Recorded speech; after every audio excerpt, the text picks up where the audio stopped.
मनुष्य है ना हम, भय तो लगेगा ही। भय धन हानि का हो या मान हानि का, आप भय को बुरा समझते हैं ना। भय हानिकारक हो सकता है, परंतु लाभदायक भी।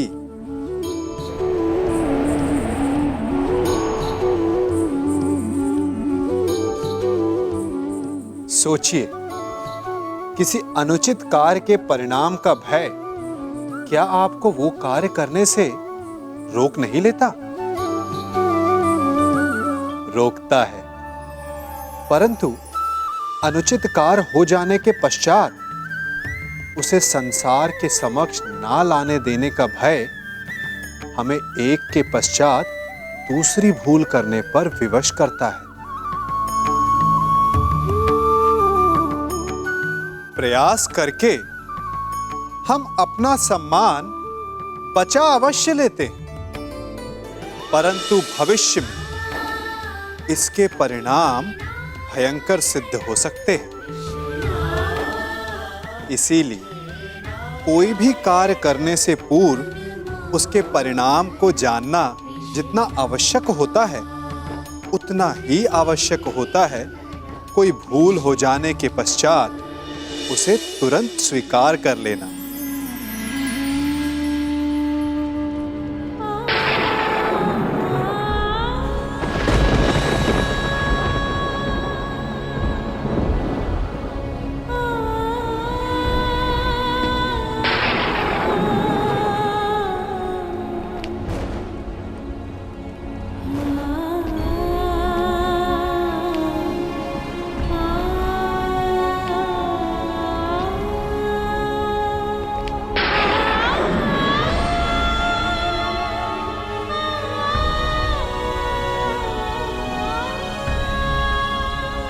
क्या हुआ बुआ?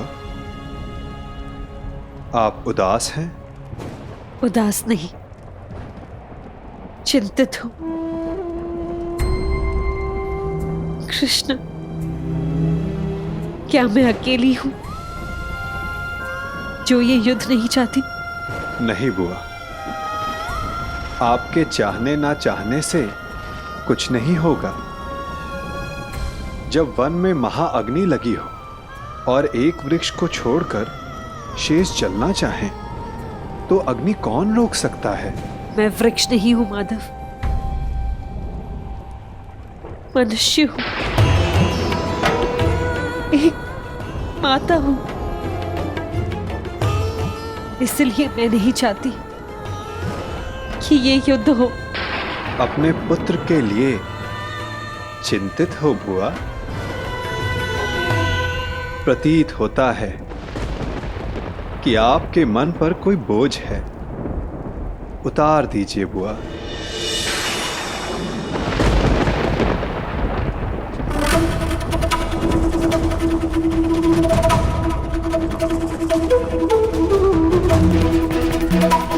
मैं अपने दोनों पुत्रों के लिए चिंतित हूं।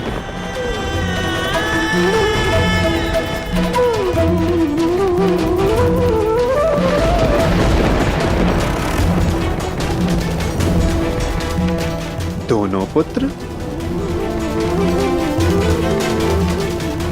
परंतु युद्ध तो केवल अर्जुन कर रहा है ना?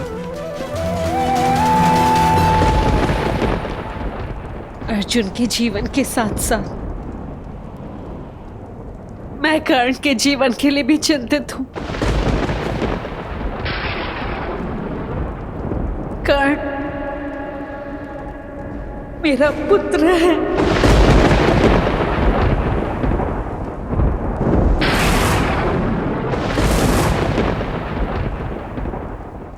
मेरा सबसे बड़ा पुत्र।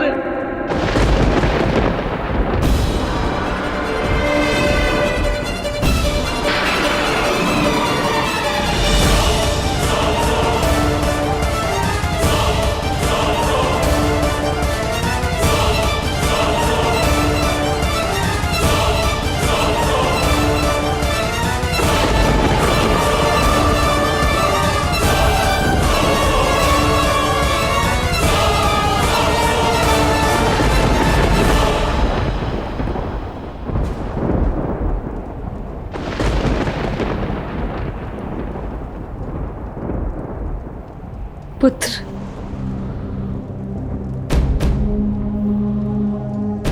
मैं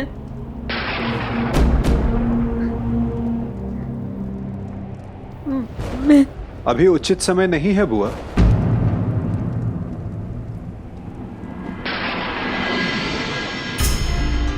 किस बात का उचित समय नहीं है वासुदेव?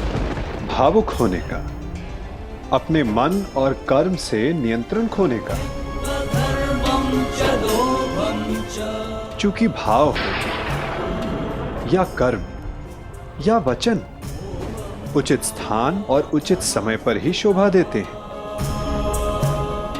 कदाचित इसीलिए प्रकृति ने मस्तिष्क का स्थान हृदय से ऊंचा रखा है, चूंकि समय पड़ने पर मस्तिष्क हृदय के प्रभाव पर नियंत्रण कर सके। कदाचित कल के द्वंद्व के लिए तुम यहां कुंती बुआ का आशीष लेने आए हो ना कर्ण? नहीं, मैं बस प्रणाम करने आया हूं।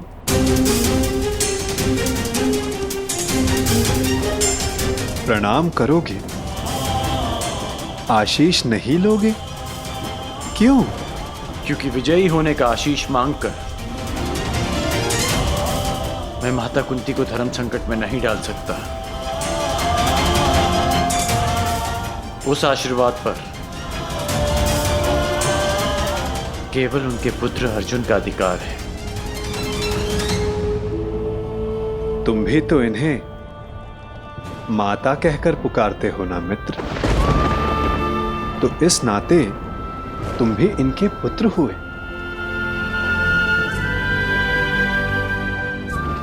आशीर्वाद पर अधिकार तुम्हारा भी उतना ही है जितना अर्जुन का।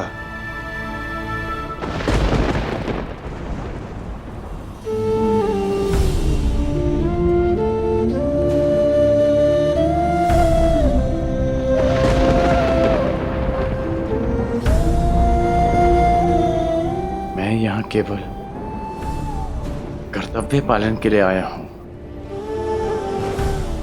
अधिकार पाने नहीं।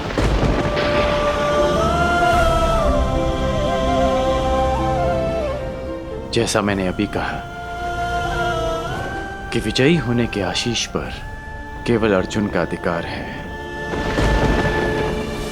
मेरा नहीं।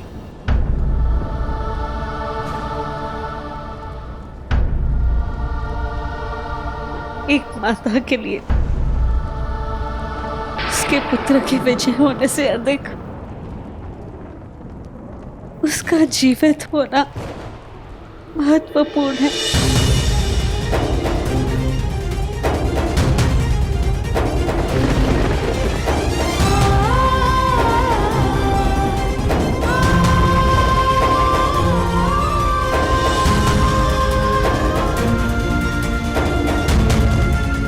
आयुष्मान भव पुत्र।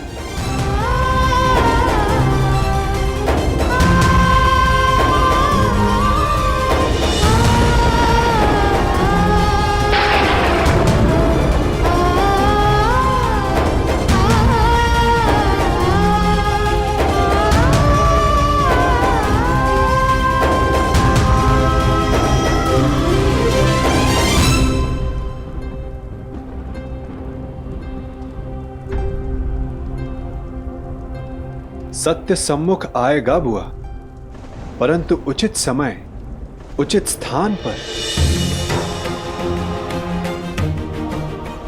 और वो समय कब आएगा? ये समय आपको स्वयं बतलाएगा बुआ। बुआ हूं ना तुम्हारी, और भक्त भी। क्या इस युद्ध को रोक सकते हो?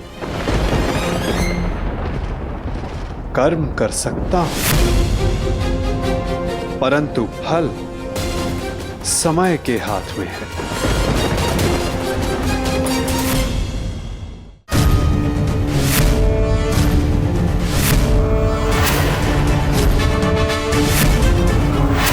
न्यायानाम् अधिकाराणाम् प्राप्त्यर्थम्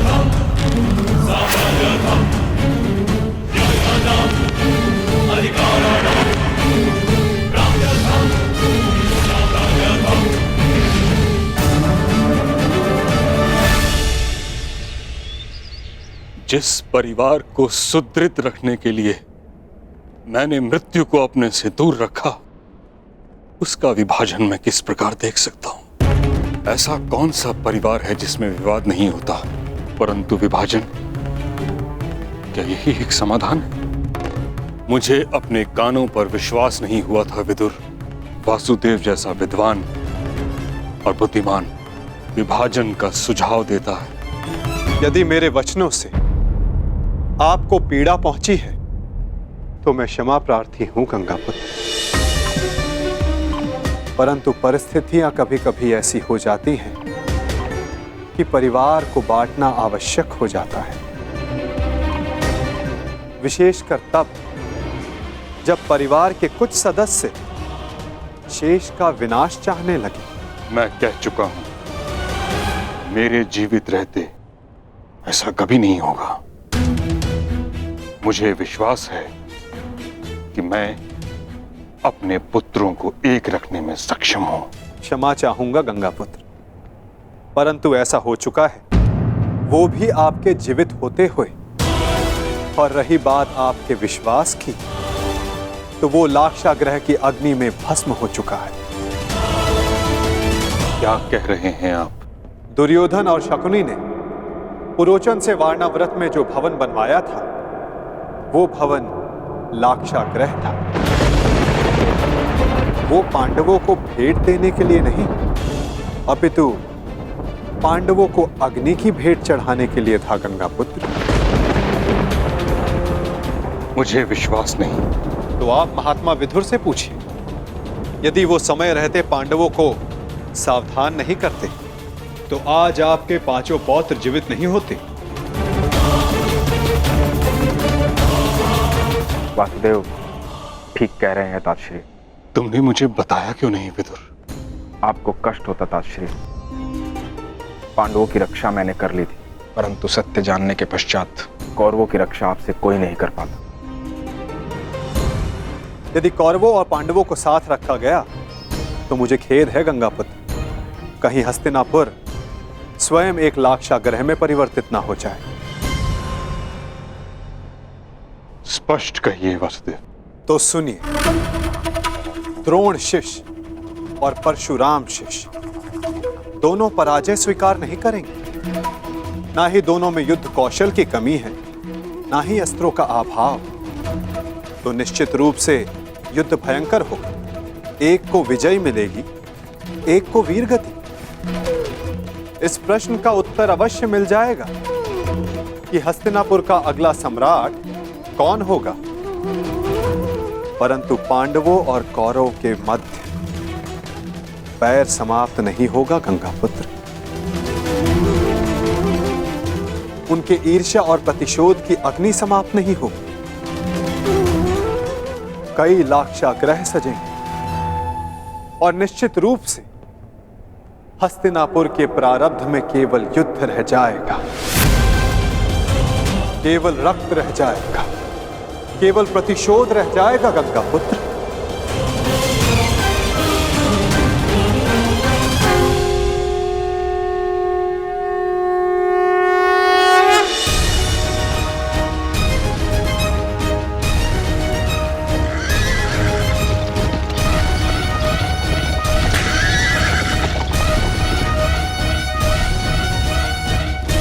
दो योद्धा युद्ध के लिए प्रस्थान कर रहे हैं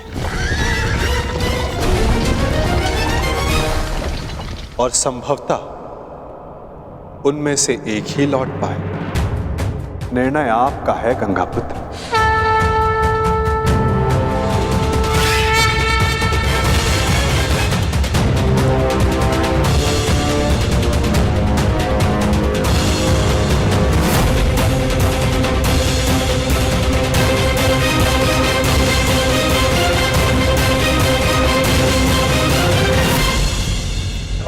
हमारा द्वंद्व आज पूर्ण होगा। आज सूर्यास्त भी तुम्हारी रक्षा नहीं कर पाएगा, और ना इस बार मेरे पास तुम्हें छोड़ देने का कोई बहाना होगा, क्योंकि ना तुम ब्राह्मण वेश में आए हो ना किसी का स्वयंवर जीत कर लौटे हो। अर्जुन, इस बार मैं अपना धनुष नीचे नहीं करूंगा और मैं तुम्हें प्रहार करने का अवसर नहीं दूंगा।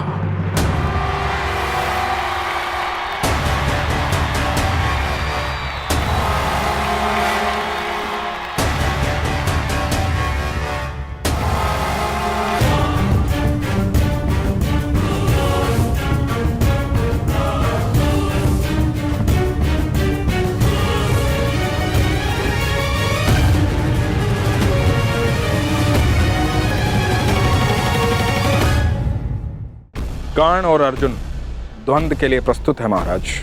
द्वंद्व प्रारंभ किया जाए ताज।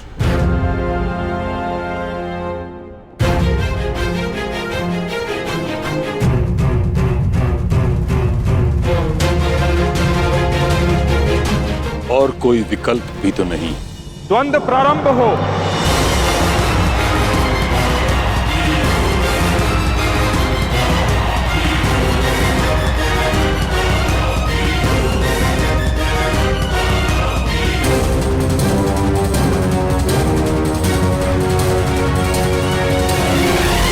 ये द्वंद्व नहीं, तुम्हारा सौभाग्य प्रारंभ हो रहा है मेरे होने वाले सम्राट। हाँ मामाश्री।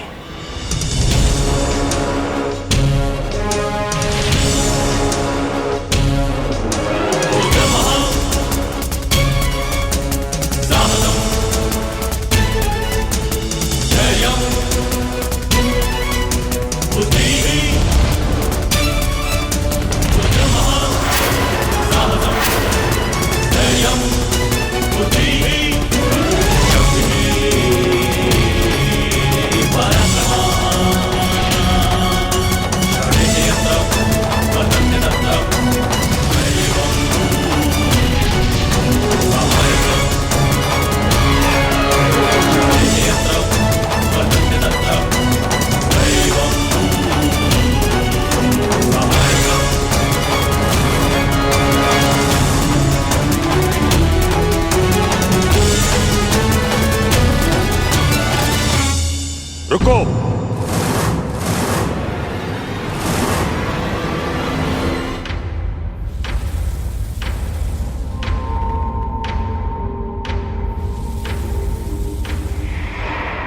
क्या हुआ ताज? महाराज, हस्तिनापुर की सुरक्षा मेरी प्रतिज्ञा है, मेरा धर्म है, मेरे जीवन का उद्देश्य है। मुझे लगा था कि इस द्वंद्व से हस्तिनापुर का रक्त बहने से बच जाएगा,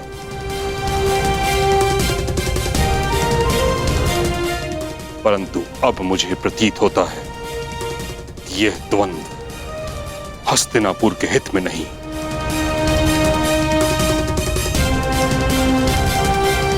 इस कारणवश मैं इस द्वंद्व को समाप्त करने की घोषणा करता हूं।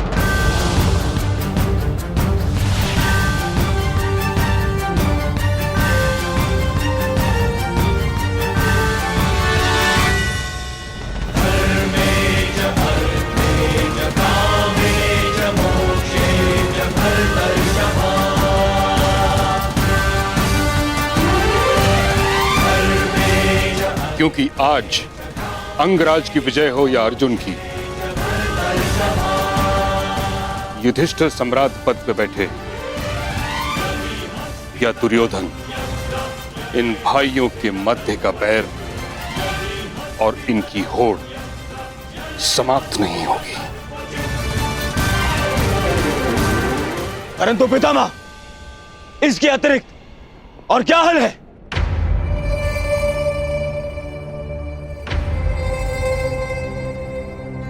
विभाजन, विभाजन, विभाजन, विभाजन।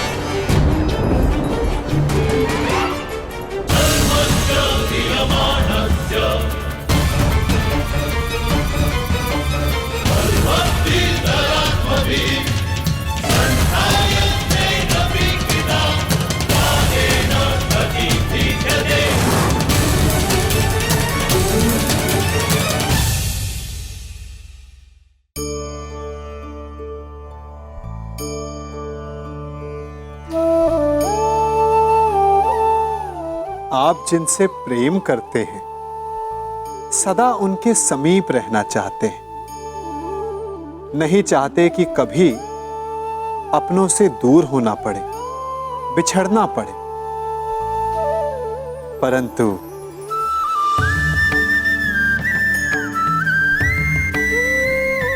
एक समय के पश्चात अपनों से दूर हो जाना उन्नति के लिए आवश्यक है। आप माता पिता हैं ना? यदि आप अपनी संतान के जीवन के हर पग पर उनका मार्गदर्शन करते रहेंगे तो आपकी संतान स्वयं मार्ग चुनना कैसे सीखेगी? मार्ग के कांटों से स्वयं को बचाना कैसे सीखेगी? इसीलिए एक समय के पश्चात अपनों से बनाई गई दूरी सदा लाभदायक रहती है।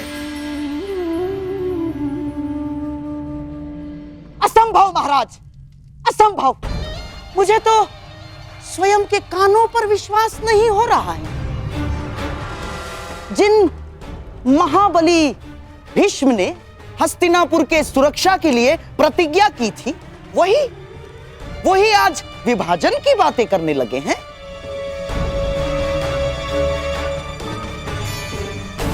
हे ईश्वर, किस दिशा में जा रहा है हस्तिनापुर?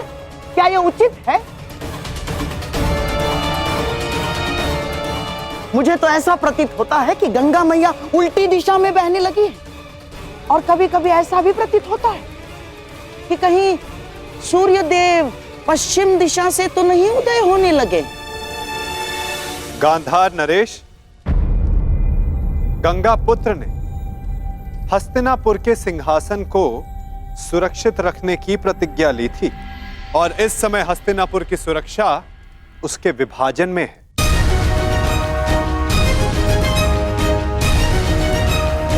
और आप तो कुरुपुत्रों के मामाश्री हैं।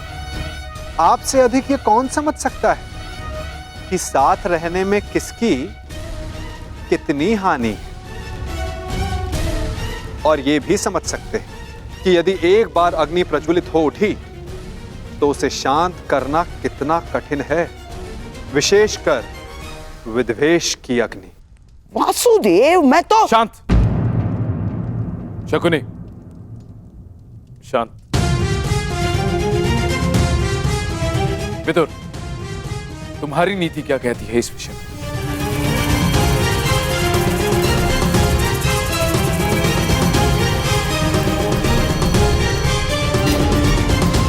जब साथ रहते विकास अवरुद्ध हो तो विभाजन श्रेष्ठ है। महाराज, विदुर ठीक कह रहे हैं। हमारे हाथ केवल विभाजन का संकल्प है, इसलिए राज्य उचित ढंग से और सामान्य भाग में विभाजित होना चाहिए।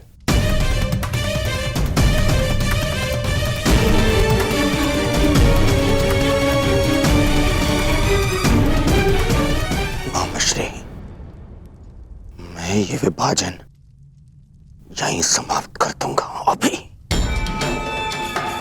अपने गदा के एक ही प्रहार से इन पांडवों का सिर और सब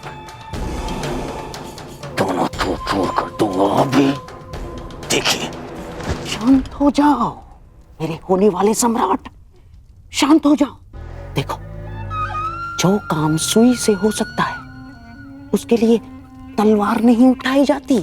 पांडवों को ऐसा विकल्प दूंगा विभाजन का कि वो उसे अस्वीकार कर देंगे, समझ गए? उसके बाद सारा खेल हमारे मुट्ठी में। परंतु नहीं, ये समय कृष्ण के और मेरे मध्य बुद्धि युद्ध का है, इसीलिए मुझे ही आगे रहने दो। ठीक है मामाश्री। हाँ, तो ठीक है। यदि दोनों पक्ष विभाजन के लिए प्रस्तुत हैं तो यही सही। परंतु दाता और याचक, इन दोनों के मध्य एक नियम होता है। जो दे रहा है वो ही चयन करे। तो इसके नाते विभाजन में पांडवों को कौन सी भूमि मिलेगी, इसका विकल्प देने का अधिकार केवल दुर्योधन का है।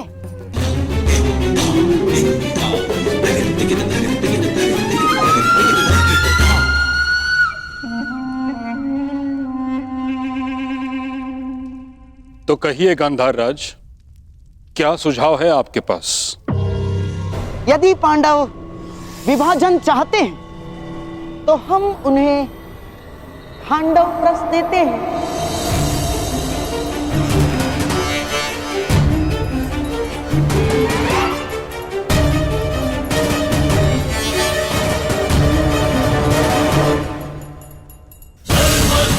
और यदि पांडवों को खांडव प्रस्थ स्वीकार नहीं तो हमें भी विभाजन स्वीकार नहीं।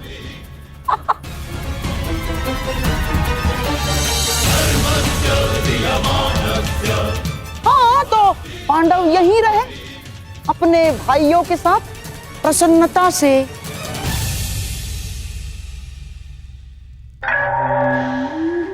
प्रेम से और सेवा से। यह अन्याय है गांधार राज।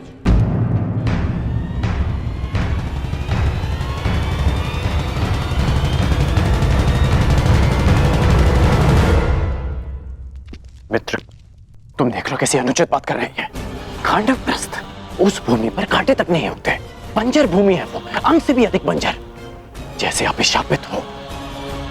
महाराज, यदि विभाजन नीति अनुसार करना है, पांडवों को वो भूमि देना नीति का अपमान है।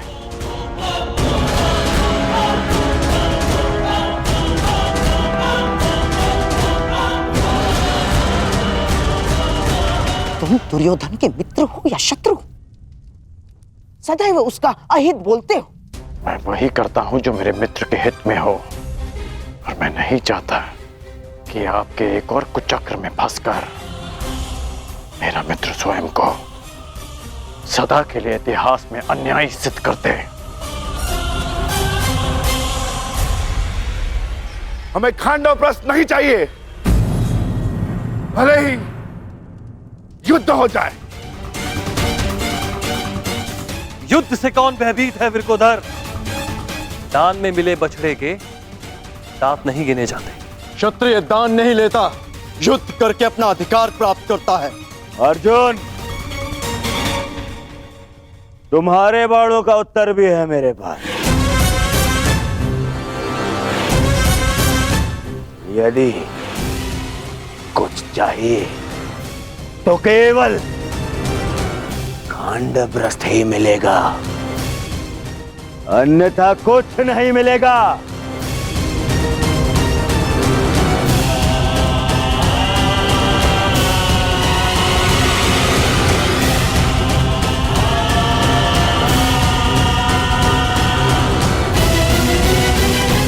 ये क्या कर रहे हो मित्र? इस अन्याय का भाग मत बनो। अन्याय? अपना अधिकार पाने में कोई अन्याय नहीं है मित्र। राजा, राजा मेरे पिता हैं, इसीलिए हस्तिनापुर पर केवल मेरा और मेरा अधिकार है। इस राजसभा में अब या तो उन्हें वो मिलेगा जो मैं चाहता हूं, अन्यथा वो जिसकी तुम्हें आकांक्षा है, और वो युद्ध है, युद्ध। इसलिए मामा श्री जो कर रहे हैं उन्हें करने दो। परंतु यदि पांडवों ने खांडव प्रस्थ स्वीकार कर लिया तो क्या करोगे?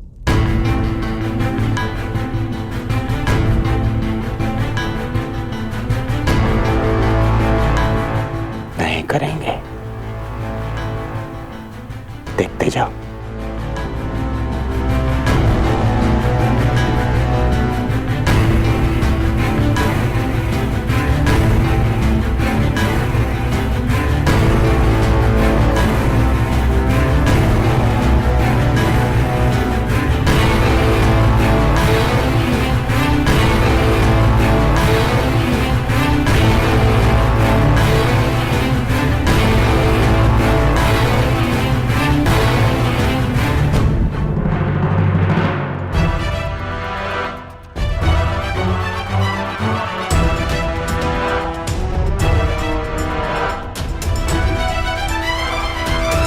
यदि खांडव प्रस देकर मेरे अनुज दुर्योधन को संतोष मिलता है तो हमें खांडव प्रस स्वीकार है।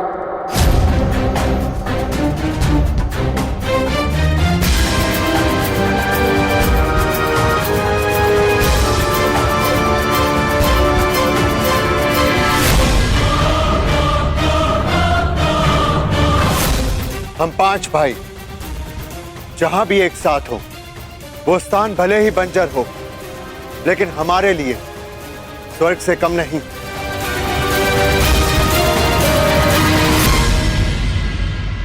यदि प्रिय युधिष्ठिर को ये स्वीकार है तो हस्तिनापुर नया राज्य बनाने में तुम्हारी सहायता करें। मेरी ओर से तुम्हें 1 सहस्त्र और 8 हाथी, 100 रथ और नया राज स्थापित करने के लिए पर्याप्त धन भेंट में दिया जाएगा।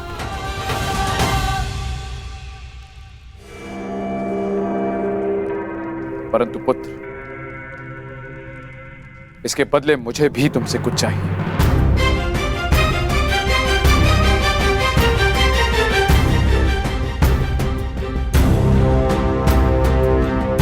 मैंने कौरवों और तुम में कभी भी पक्षपात नहीं किया। सदैव तुम्हें अपने पुत्र से बढ़कर माना है।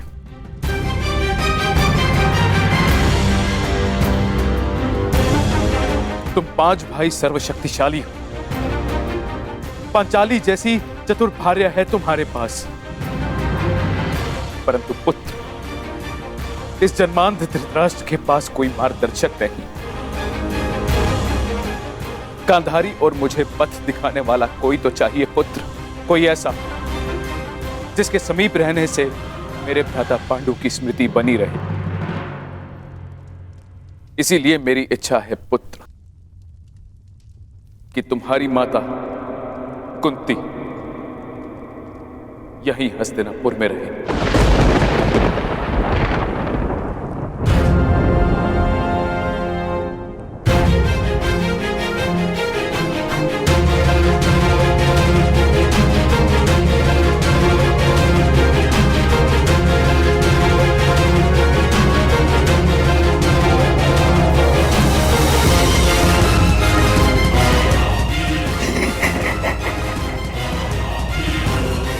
बहुत अच्छे महाराज, बहुत अच्छे। एक बार ही सही, परंतु आपने अपने मस्तिष्क का प्रयोग तो किया। नहीं, यह हमें स्वीकार नहीं।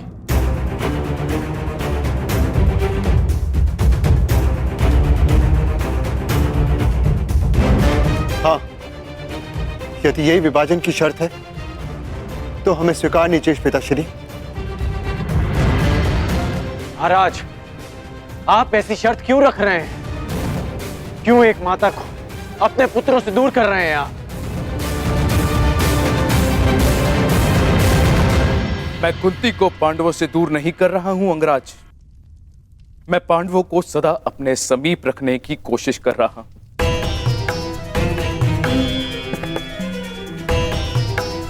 कुंती यहां हस्तिनापुर में रहेगी तो पांडु पुत्र यहां आते जाते रहेंगे। उनका संबंध कभी हस्तिनापुर से समाप्त नहीं होगा।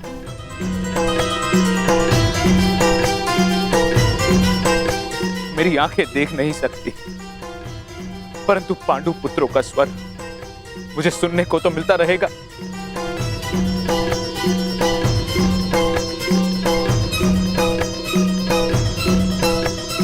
अद्भुत अद्भुत चतुरता दिखाई है महाराज धृतराष्ट्र ने। बुआ कुंती को अपने पास रखने का कारण पांडवों से प्रेम नहीं, परंतु कौरवों की ढाल बनाए रखना है, ताकि पांडव भूल कर भी हस्तिनापुर पर आक्रमण ना करें और वे सदैव उनके नियंत्रण में रहें। आपको क्या लगता है ताचरी, क्या मैंने कुछ अनुचित कहा?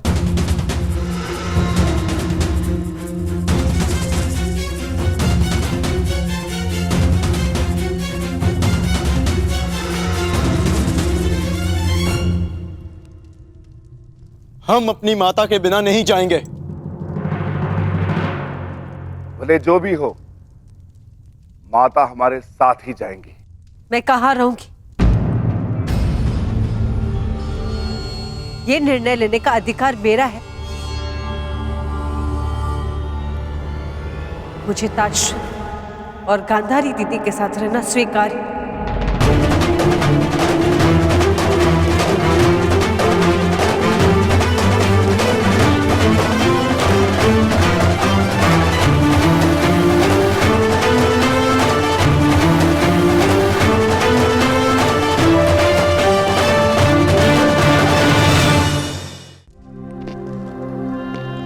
परंतु माता, यह असंभव है।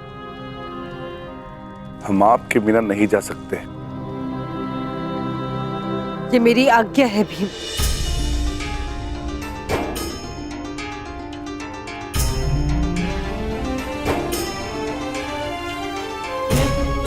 अर्जुन, भीम, जीवन में कुछ निर्णय स्वीकारने में बड़े कठोर हो सकते हैं, चूंकि वे निर्णय नहीं, समय द्वारा ली जाने वाली परीक्षा होती है। यदि बुआ कुंती दोनों परिवारों को एक रखने, महाराज धृतराष्ट्र की इच्छा पूर्ण करने के लिए इतना बड़ा बलिदान दे रही है, तो आप सबको इसका सम्मान करना चाहिए।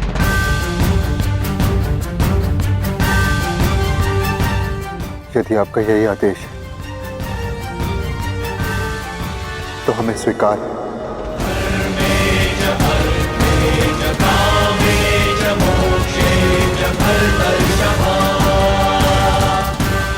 पितामह और माता से दूर रह पाना कठिन और कष्टप्रद होगा, परंतु आपकी इच्छा पूर्ति के लिए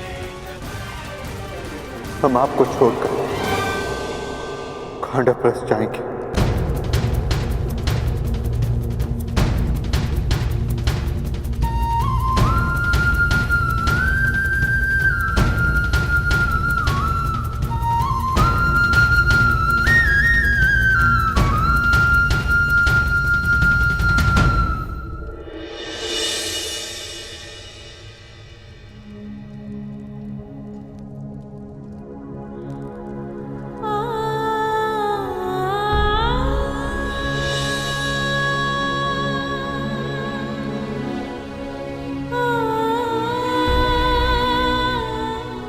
ये तुम्हारी परीक्षा की घड़ी है पुत्रों। तुम्हें बंजर भूमि में पुष्प खिलाने, परिश्रम करना है और पांचों साथ रहना।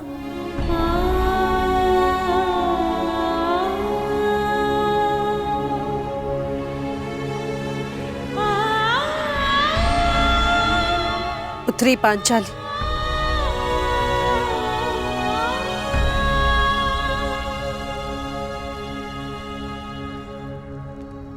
से मेरे पांचों पुत्र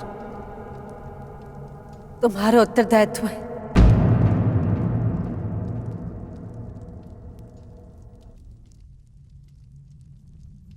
युधिष्ठिर तो सज्जन है, परंतु अर्जुन कभी अपने मन की बात स्पष्ट नहीं करता, इसलिए उसका मन समझने का प्रयास करना। और भीम तो नटखट है, उद्दंड है और इसके भोजन का विशेष ध्यान रखना।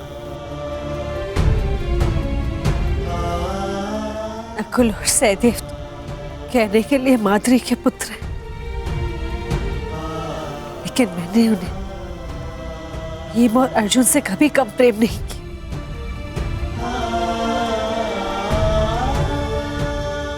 अब तक मैंने इन पांचों भाइयों को एक रखा, अभी उत्तरदायित्व तुम्हारा है या किसी ने।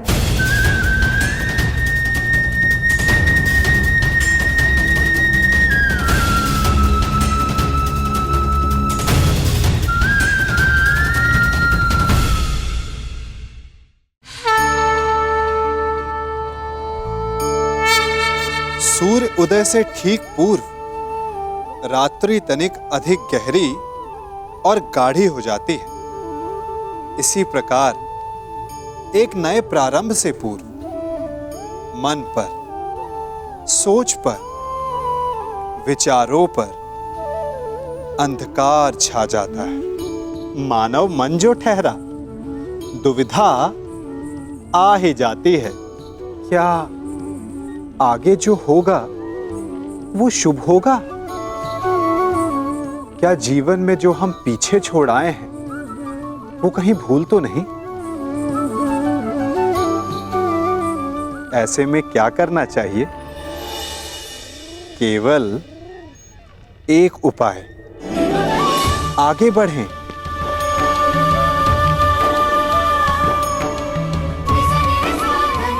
क्योंकि आगे बढ़ने के लिए हमें अपने पांव से उस धरा को ढकेलना पड़ता है जिस पर हम खड़े हैं। जहां मार्ग ना हो वहां लक्ष्य नहीं भूलना चाहिए। बस एक नया मार्ग बनाने का परिश्रम करना चाहिए। क्योंकि नया मार्ग बना तो लक्ष्य मिलेगा ही, और यदि लक्ष्य नव निर्माण का हुआ तो मार्ग भी बनेगा। माता का कर्तव्य संतान के साथ रहने में नहीं, अपितु उन्हें अपनी आंचल की छाव से मुक्त कर देना, ताकि वो अपना व्यक्तित्व स्वयं गढ़े। कदाचित विभाजन के माध्यम से अगर नियति ने मुझे संदेश दिया जो मुझे स्वीकार है,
क्या है पितामह? ये सब हस्तिनापुर के नागरिक हैं पुत्रों।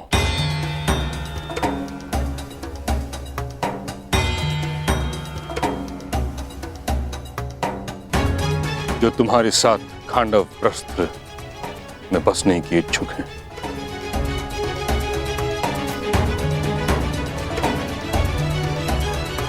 जाओ पुत्रों, जाकर एक नया प्रारंभ करो, एक युग का, एक व्यवस्था का, एक राज्य का।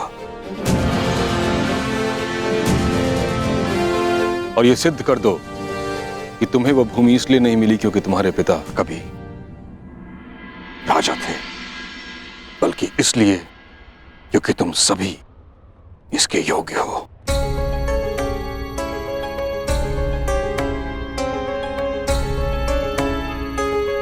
आयुष्मान भव। समय सी शक्ति है,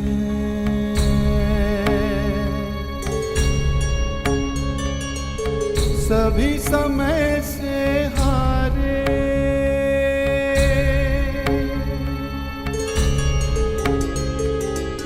समय सी शक्ति है, सभी समय से हारे,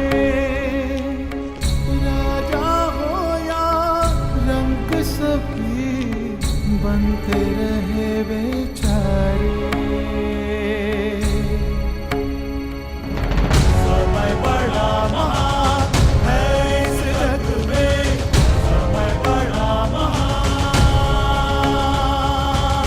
समय बड़ा महान है इस जग में, समय बड़ा महान।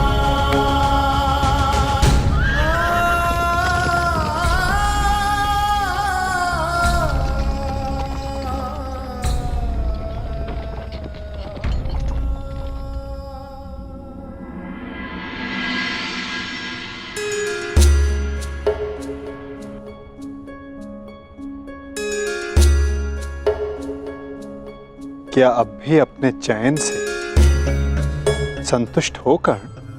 हाँ वासुदेव, मैं अब भी अपने चैन पर अडिग हूं, क्योंकि इस समय मेरे मित्र को मेरी सबसे अधिक आवश्यकता है।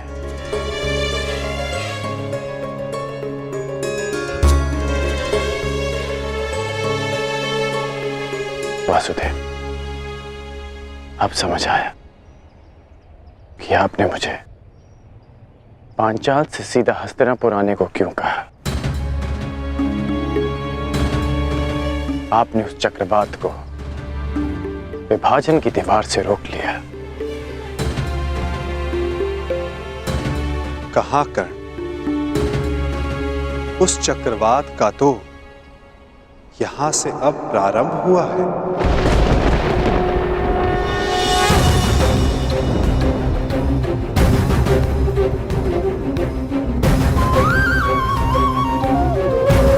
अर्थात ये सब आपकी योजना है।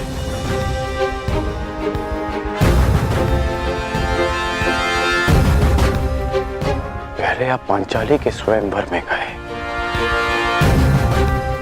फिर हस्तिनापुर आए,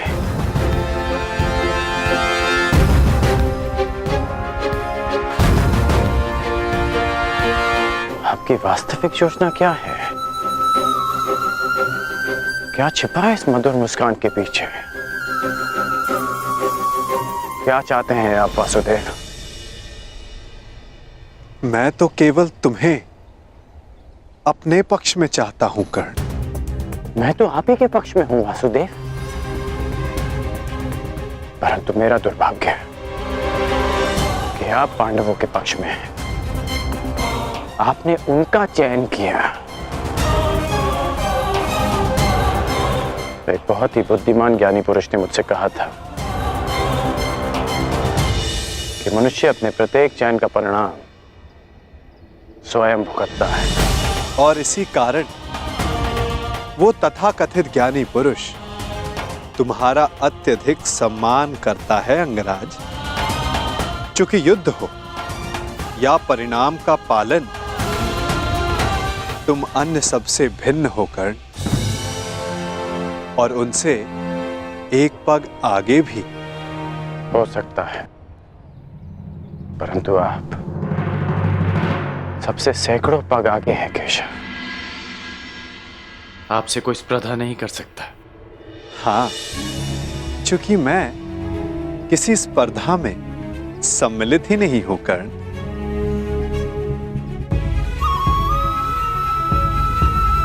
अब मुझे जाना होगा, परंतु न जाने क्यों मुझे यह आभास हो रहा है कि हमारी भेंट शीघ्र होने वाली है।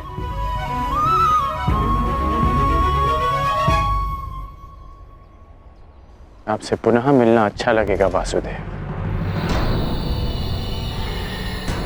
बस इतनी सी आशा है कि कूटनीति का फिर से कोई खेल ना हो। मैं कूटनीति नहीं खेलता कर्ण। मैं तो बस नीति के लिए मार्ग बनाता हूं। जहां कोई पथ ना हो वहां पथ प्रदर्शन करता हूं। सारथी जो हूं।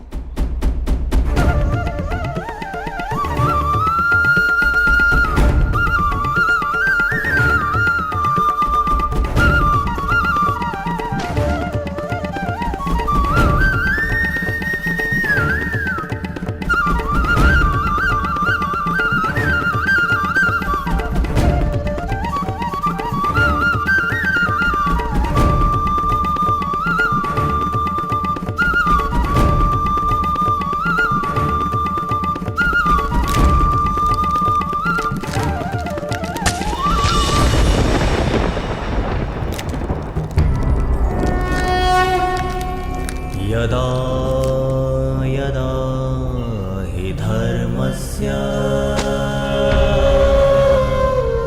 ग्लानिर्भवति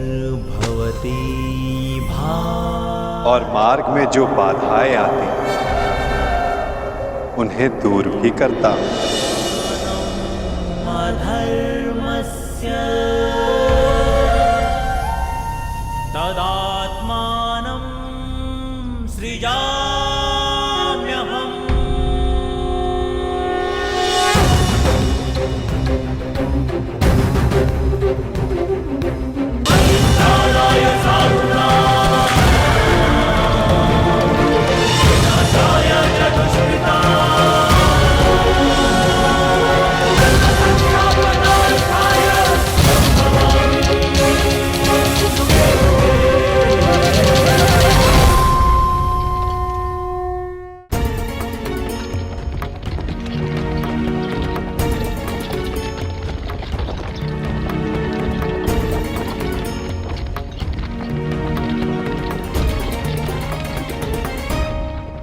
आर्य युधिष्ठिर इतने चिंतित क्यों हैं? पांचाली, माता की संध्या आरती का समय है और भ्राता युधिष्ठिर माता के लिए प्रतिदिन पुष्प लाया करते थे। बस यही चिंता है अब कि माता के लिए पुष्प उनका कौन सा पुत्र लेकर आएगा।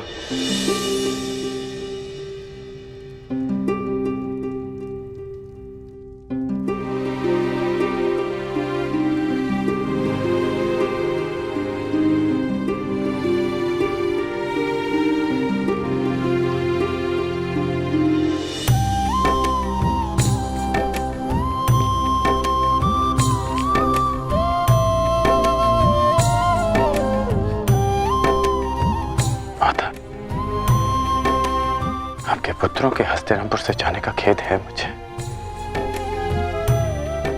मैं एक माता के आंचल की रिक्तता नहीं भर सकता, परंतु उसके संध्या आरती की एक छोटी सी आवश्यकता अवश्य पूर्ण कर सकता।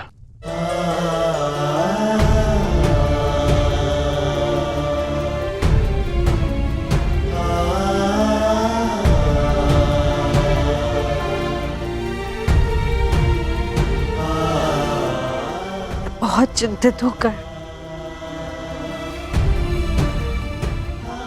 उस बंजर खांडव प्रस्थ में न जाने मेरे पुत्र किन कठिनाइयों में होंगे।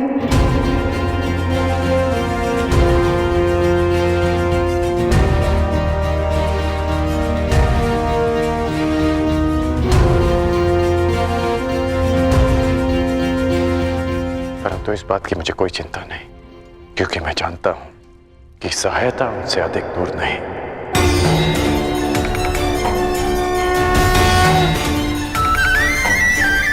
श्री कृष्ण गोविंद हरे मुरारी, हे नाथ नारायण वासुदेवा। मेरा विश्वास कीजिए, सम्राट का पदभार उठाने में सक्षम हूं मैं।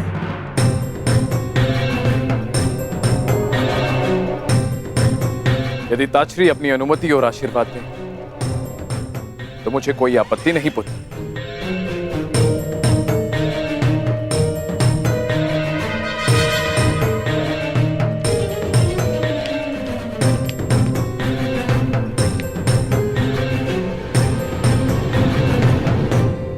मेरा आशीर्वाद तुम्हारे साथ है दुर्योधन।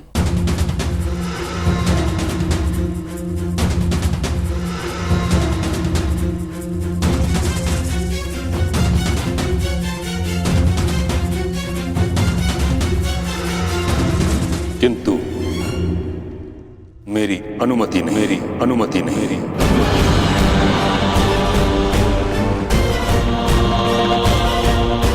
हस्तिनापुर का संरक्षक होने के नाते सिंहासन के उत्तराधिकारी पर मेरा पूर्ण विश्वास अनिवार्य है, और तुमने अब तक ऐसा कुछ किया नहीं है दुर्योधन, जिस कारण तुम इस पद के योग्य माने जाओ। तो आज्ञा दीजिए महामहिम। मैं अपने मित्र दुर्योधन के लिए दिग्विजय करना चाहता हूं। कदाचित तुमने ठीक से सुना नहीं कर्ण, मैंने क्या कहा? मैंने कहा दुर्योधन को स्वयं अपनी योग्यता सिद्ध करनी होगी।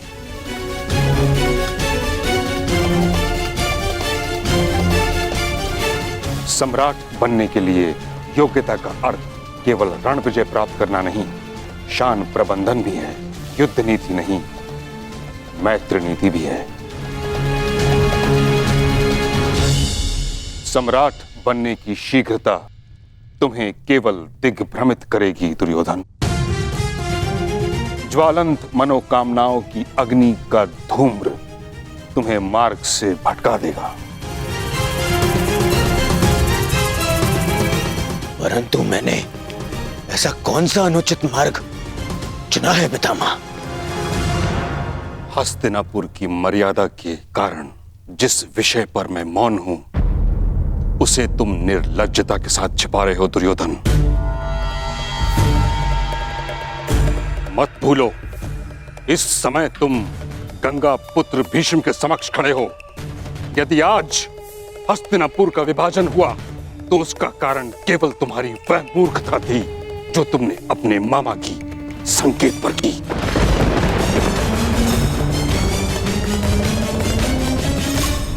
लक्ष्य ग्रह की अग्नि में हस्तिनापुर को जलते हुए नहीं देख सकता था मैं।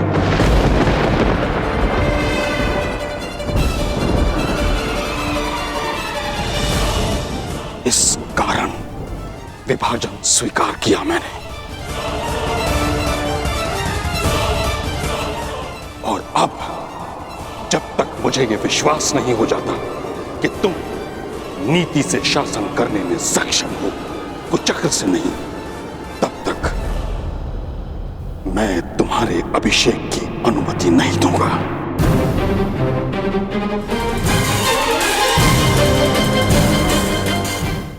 जब तक मुझे यह विश्वास नहीं हो जाता कि तुम नीति से शासन करने में सक्षम हो, कुचक्र से नहीं, तब तक मैं तुम्हारे अभिषेक की अनुमति नहीं दूंगा। परंतु पितामह। दुर्योधन, अभी तुम इतने बड़े नहीं हुए कि गंगा पुत्र के सुझाव का विरोध करो, समझे? महामहिम, महामहिम बच्चा है, नहीं समझता कुछ बातें, परंतु मैं आपसे सहमत हूं और आपको विश्वास दिलाता हूं कि दुर्योधन अपने सिंहासन पर तभी अधिकार दिखाएगा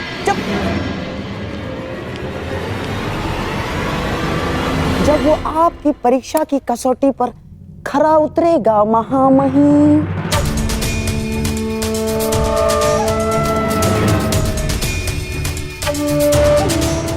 तुम मूर्खता मत करो। महामहिम की आंखों में लाक्षागृह की धधकती ज्वाला का प्रतिबिंब है। हमें कुछ और करना होगा मेरे होने वाले सम्राट। अब सम्राट युधिष्ठिर अपना राज्य संभालेंगे। आपका विनोद कभी कभी समझ में नहीं आता है। अभी तो मैं सही अर्थों में राजा भी नहीं बना और आपने मुझे सम्राट कहकर संबोधित कर दिया। सम्राट बनने में कौन सा भेद है धर्मराज? बस एक राजसूया यज्ञ करने की देरी भर है। शीघ्र ही आपके महल में सहस्त्रों राजा पधारेंगे। उपहास न उड़ाएं वासुदेव। कैसा राजसूय यज्ञ, कैसा महल? इस समय तो यहाँ पर सर छुपाने के लिए वृक्ष की छाया भी नहीं है। जब राजा बन गए हो तो महल भी इतना शीघ्र बन जाएगा कि आभास तक नहीं होगा। बस महल की नींव बलशाली रखनी होगी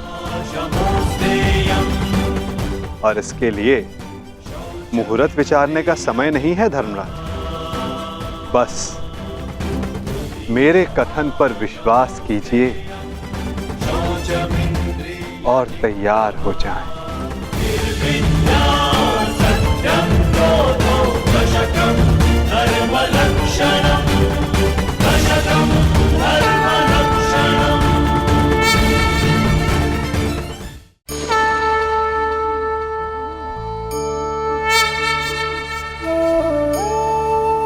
शांति किसे नहीं चाहिए। मानव युद्ध भी शांति के लिए ही करता है और संधि भी।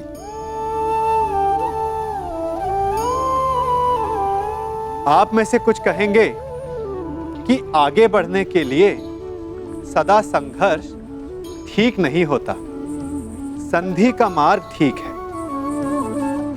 क्योंकि शक्तिशाली को परास्त करने के लिए हमारी भी शक्ति का क्षय होता है।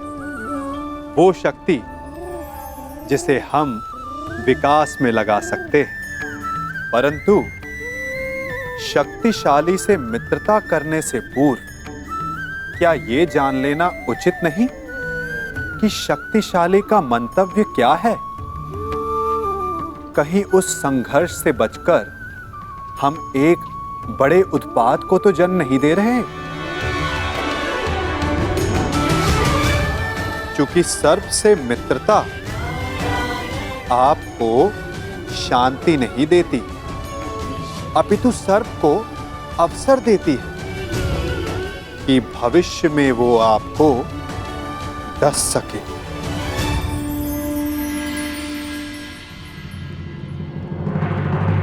तो ये है हमारी योजना।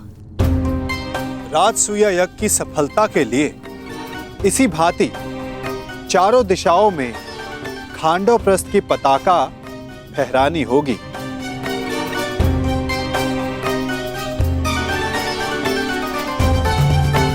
तभी आप सम्राट बन पाएंगे युधिष्ठिर।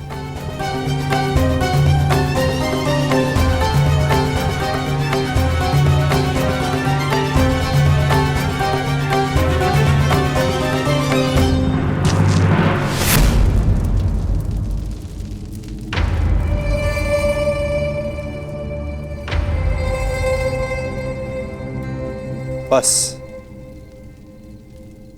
पूर्व दिशा में एक बाधा है। बाधा?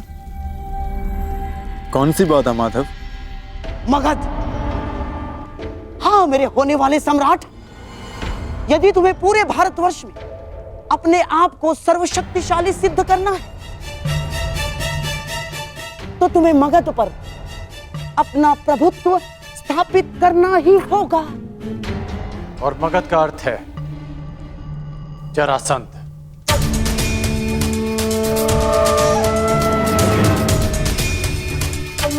ठीक कहा आपने अंगराज।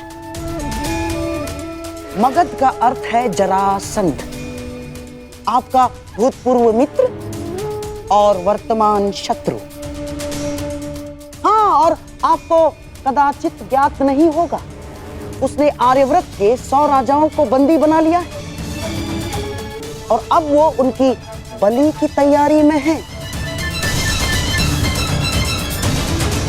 100 राजाओं की बलि? हाँ, 100 राजाओं की बलि।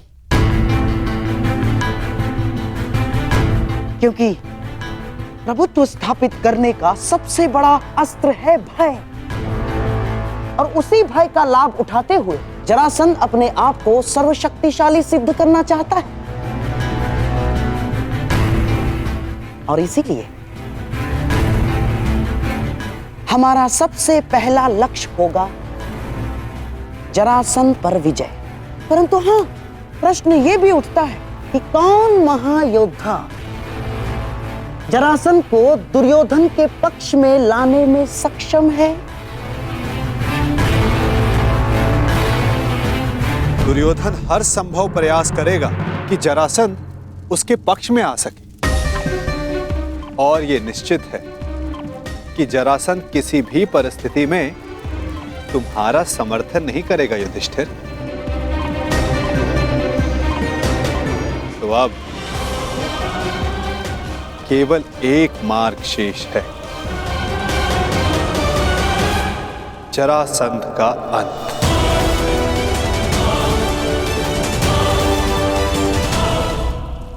अर्थात आप उसका वध कर देंगे माधव? युधिष्ठिर, यदि जरासंध का वध मेरे हाथों होना होता तो मुझे 18 बार उससे युद्ध करने की आवश्यकता नहीं पड़ती। जरासंध का वध किसी और के हाथों लिखा है।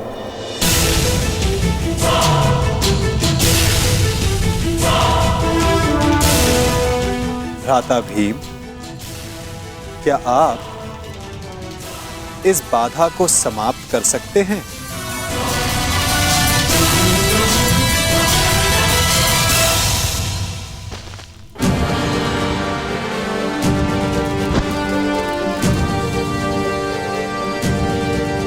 उत्तम। यदि इस प्रकार आप मेरी मंशा भांप लें तो प्रत्येक समस्या का समाधान निश्चित है। मैं वासुदेव की मंशा जानता हूं। वो किसी भी प्रकार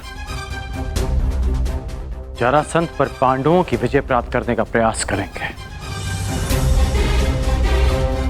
परंतु तुम चिंता मत करना मित्र।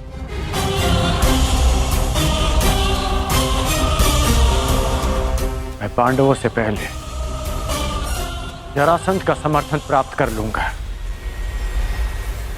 और इस भांति आर्यवत के 100 राजा भी तुम्हारे पक्ष में आ जाएंगे।